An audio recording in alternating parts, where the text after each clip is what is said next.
કેમ છો મિત્રો? આજે આપણે જોવાના છીએ કે ગરમા ગરમ થેપલા સાથે ખાવાની મજા એટલે કે રાયતા મરચાં. તો ચાલો આજે આ વિડીયોમાં તમને રાયતા મરચાં કેમ આથવા એ હું તમને બતાવવા જઈ રહી છું. તો આ વિડીયોમાં આપ અંત સુધી જોડાયેલા રહેજો. બીજું કે આપણે જેને આથેલા મરચાં કહીએ છીએ તેની રેસીપી પણ હું તમને બતાવીશ. તેમાં મસાલો કેટલા માપથી નાખવો, કેવી રીતે આથવા અને તે ઘણા દિવસ સુધી સારા કેવી રીતે રહે છે, તો તેની ટિપ્સ સાથે રાયતા મરચાંની રેસીપી આપણે જોઈશું. અને આ સાથે મારી બીજી ચેનલ છે જે ઓમ ભક્તિ કીર્તન, તેમાં હું દરેક વાર, તહેવાર, અગિયારસ, અમાસ, પૂનમ એ બધું ક્યારે આવે છે, તેનો શુભ સમય શું છે, તો એ બધું જ હું એમાં મૂકું છું. તો એ ચેનલનું નામ છે ઓમ ભક્તિ કીર્તન. તો આપ એમાં પણ સર્ચ કરી અને જોશો તો લાઈક, શેર અને સબસ્ક્રાઈબ તેમાં પણ કરશો. હવે જમવાનો જે સ્વાદ વધારે ને એવા મરચાં બનાવવા માટે મેં અહીં 350 ગ્રામ લાલ અને લીલા મરચાં લીધા છે. હવે એ મરચાંમાંથી આપણે શું કરશું, ડીટિયા કાઢી લેશું. અને આ રીતે ડીટિયા કાઢી લીધા બાદ તેની તમને અનુકૂળ પડે ને એમ એ ભાગના કટકા કરવા, એવા કાપી લેવા. જેમ કે 2 ચીર કરો, 4 ચીર કરો, અને જો બહુ જ મોટા હોય તો તમે 8 કાપા પણ પાડી શકો છો. હવે મેં આમાં લાલ અને લીલા મરચાંના કાપા પાડી લીધા છે અને કટકા પણ કરી લીધા છે. તો તેમાં હવે આપણે 2 ચમચી હળદર પાવડર તેમજ 3 ચમચી નમક નાખી દઈશું. અડધું લીંબુ લઈ અને તેનો રસ પણ ઉમેરી દઈશું. લીંબુ મેં અડધું જ લીધું છે, પણ તમે અંદર 1 લીંબુ પણ નીચોવી શકો છો. કેમ કે લીંબુ અને મીઠું છે એ ચડિયાતું હોય તો મરચાં છે ખૂબ જ સારા લાગે. હવે આપણે તેને મિક્સ કરી લઈએ જેથી તેમાંથી તીખાશ પણ જતી રહે અને લીંબુ અને મીઠું સારી રીતે ચડી જાય. અને આપણે મરચાંને હવે આ 1 કલાક માટે થઈને ઢાંકી રાખશું. હવે કલાક પછી જો આપણે જોઈશું ને તો મરચાંમાંથી હળદર અને મીઠાનું પાણી છૂટું પડી ગયું હશે. તો જુઓ, આપ પણ જોઈ રહ્યા છો કે એમાં હળદર અને મીઠાનું પાણી છૂટું પડી ગયું છે.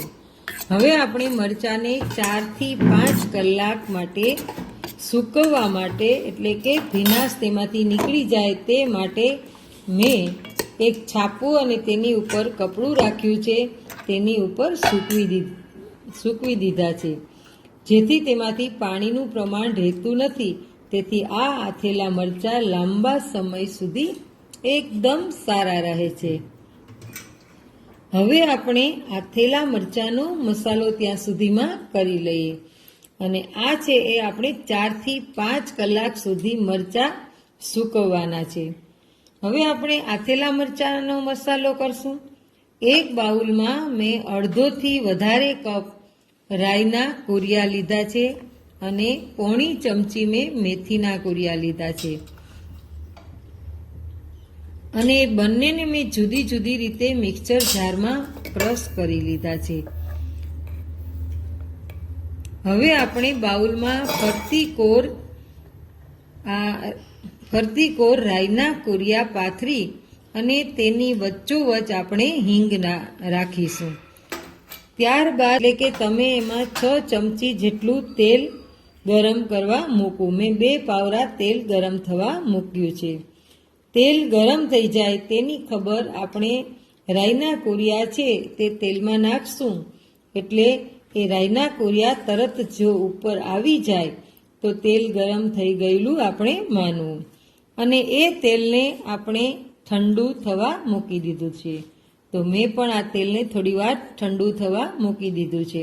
કેમ કે જો આપણે રાઈના કુરિયામાં ગરમ તેલ નાખીએ તો રાઈના કુરિયા છે એ બળી જાય અને સુગંધ પણ એમાં રહેતી નથી.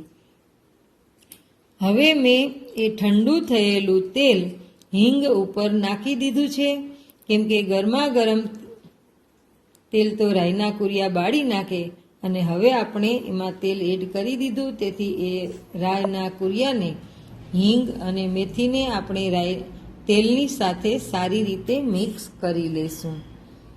ત્યારબાદ આપણે મરચાં જોઈ લેવા કે હવે વધારે ભીના નથી ને.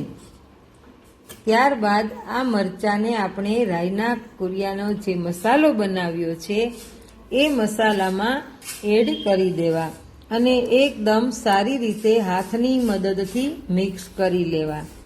અને હવે પછી તેમાં આપણે 1 ચમચી નમક નાખશું અને મેં એમાં અડધું લીંબુ નાખ્યું છે.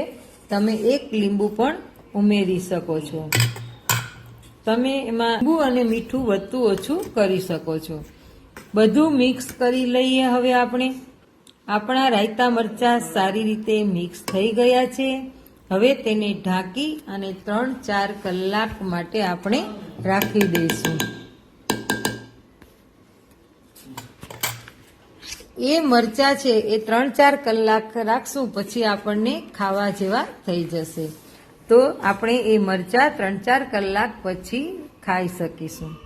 તમને જોતાં જ મોઢામાં પાણી આવી જાય એવા આ રાયતા મરચાંને આપણે હવે કાચની બોટલમાં ભરી લેવા. મેં અહીં કાચને બાઉલમાં બંને મરચાં અલગ અલગ લાલ અને લીલા રાખ્યા છે. તો જુઓ, તમને પણ મોઢામાં પાણી આવી જતું હશે. 6-7 દિવસ માટે તમે એ મરચાંને બહાર રાખી શકો છો અને આ મરચાંને તમે 2-3 મહિના માટે ફ્રીજમાં પણ રાખી શકો છો. તો જોતાં જ ખાવાનું મન થઈ જાય એવા રાયતા મરચાંની રેસીપી જો તમને ગમી હોય ને તો કોમેન્ટમાં જરૂરથી કહેશો અને વિડીયોને લાઈક કરજો અને મિત્રોને શેર કરજો અને ચેનલને સબસ્ક્રાઈબ કરી દેજો. ફરી મળીશું નવા વિડીયો સાથે. ત્યાં સુધી બધાને જય માતાજી.